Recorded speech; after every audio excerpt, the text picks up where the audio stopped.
As soon as Spider-Noir was announced, I was intrigued. First, because I am a big Marvel fan, of course. If you follow the channel, you know that for sure.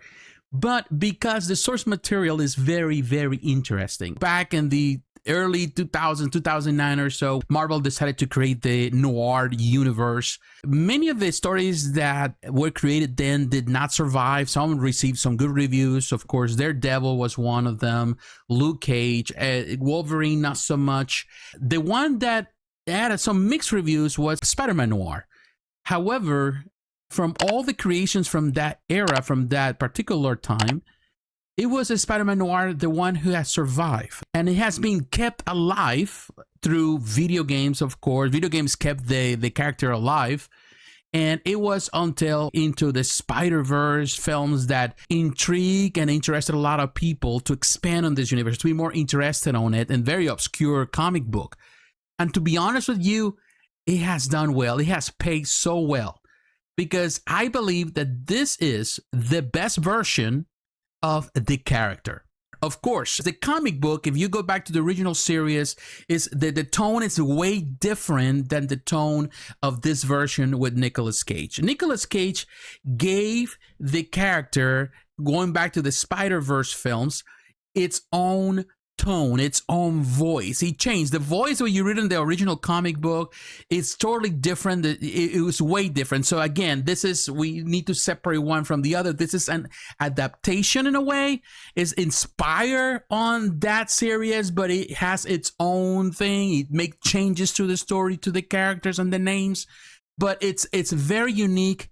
And to be honest with you, it does a better job in capturing the essence of noir films. I think another thing that I would say that I love about this series is that it pays homage to that particular era of Hollywood films. And there's two different versions of the series. You can watch it in full color, which it's great, but you can watch it in black and white. And I'm telling you, watching in black and white, I had the opportunity to watch it in both ways. Black and white, it's the way to go. It's awesome. It gives a different tone, a darkness to it that feels more natural to the character. I enjoyed it very much. There are times where things jump and shine. The black and white fixes those flaws and make it to feel more fluid, more natural. So I would recommend it. You get the chance, do both, watch both. And another great thing is that you can actually intercalate while you're watching. I did that too, where I was watching something and I decided to go into black and white in certain scenes and it jumps right up. You know, you can do that and it translates so well. But I think what really holds Spider-Noir so well is Nicolas Cage. You know, Nicolas Cage is one of us. You had to give him that. He's an actor that has proven his worth in Hollywood, has produced amazing films, not so good films too, but at the end of the day, he's one of us because he's a super geek. If you ever saw the test pilot where he was trying to portray Superman, it's all on the web. He's always been known for that. He's known for spending a fortune buying like single issues, of the most famous comics books that you can think, have paid millions of dollars for Superman #1, things like that. He's known for going to conventions and spending a copious amount of money. So he's one of us. Nicolas Cage is a guy that it's definitely one of us. And I'm so glad that he gets an opportunity to shine in that geekiness and that his love for comic books through this series. And honestly, he's the best part of it. The lingo that he added that was different from the comic book into the Spider-Verse series, and they continued through this series, it just feels so noir. It feels so on point.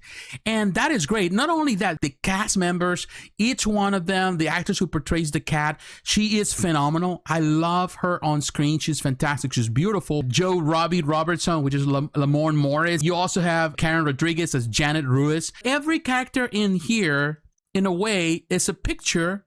It's a homage to noir films, to that era of the 30s and 40s and even into the 50s films that were so iconic that I remember so well growing up watching and loving those films.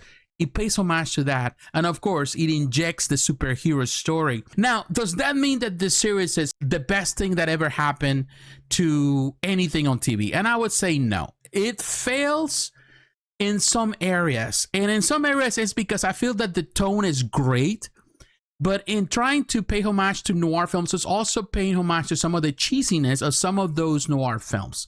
Instead of going into a more serious note, there are times when it goes into a more humoristic note. And sometimes it's good and sometimes it feels out of place. Particularly when you see Nicolas Cage in character. He's so much into character that sometimes he comes across as a caricature of a noir character or a noir era film, and that to me doesn't make it feel realistic. And sometimes you have to play with realism, and that's something that I would say that benefited, for example, when you look at Daredevil, it benefited so much because he took the dark tone and embraced it, and he made it felt that the weight of the world and the situations and the enemies felt heavy and not just a caricature of evil characters. When you look at the Kingpin, for example, it feels like a real evil character. And this series has an evil character, but sometimes he feels that evil character, the guy that is pulling the strings, feels more like a caricature rather than a heavyweight villain. And that to me, it's something that it really hurts the series in the end, because I never felt like I was feeling the pressure. A situation that was really dangerous for the main character that I felt that, oh man, at this point, he may lose it all. But no, there was never more of that anxiety that sometimes like I got with Daredevil at times. I never felt it that way here. And that to me, that could have been improved, particularly with this series.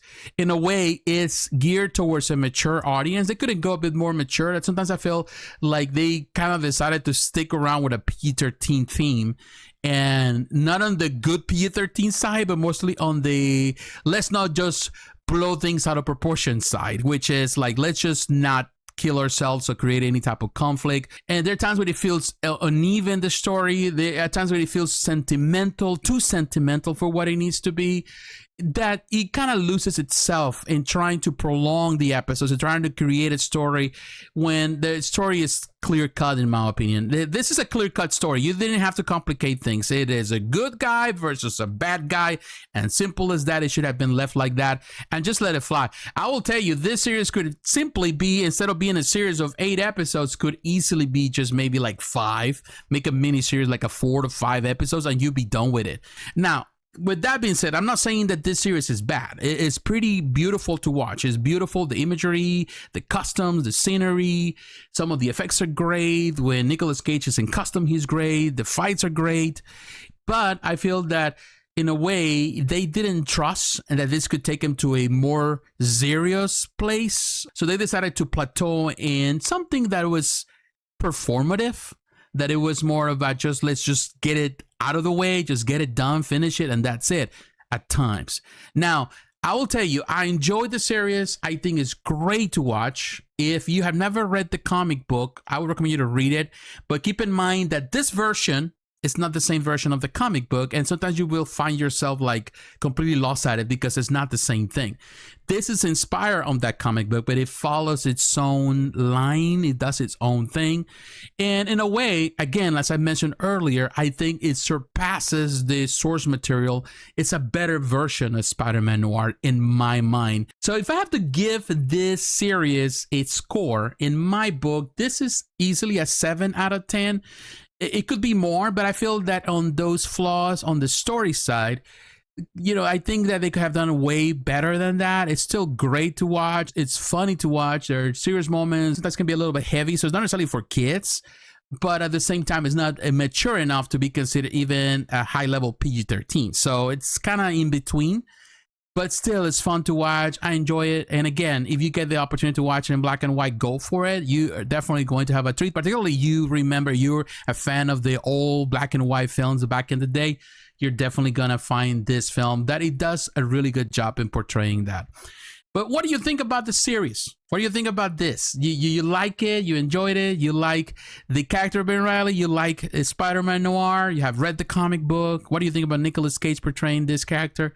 Let me know how you feel about it in the comments below. So once again, my friends, thanks for watching. Don't forget to like, to comment, and to subscribe to the channel. Hit the notification button so you're reminded of the next video. Follow me in social media on Facebook, on X, on Instagram. All the links are in the description. And also consider supporting the channel financially. You can do that through Patreon. The links, again, are in the description. My friends, God bless you. Take care. I will talk to you again. Bye-bye.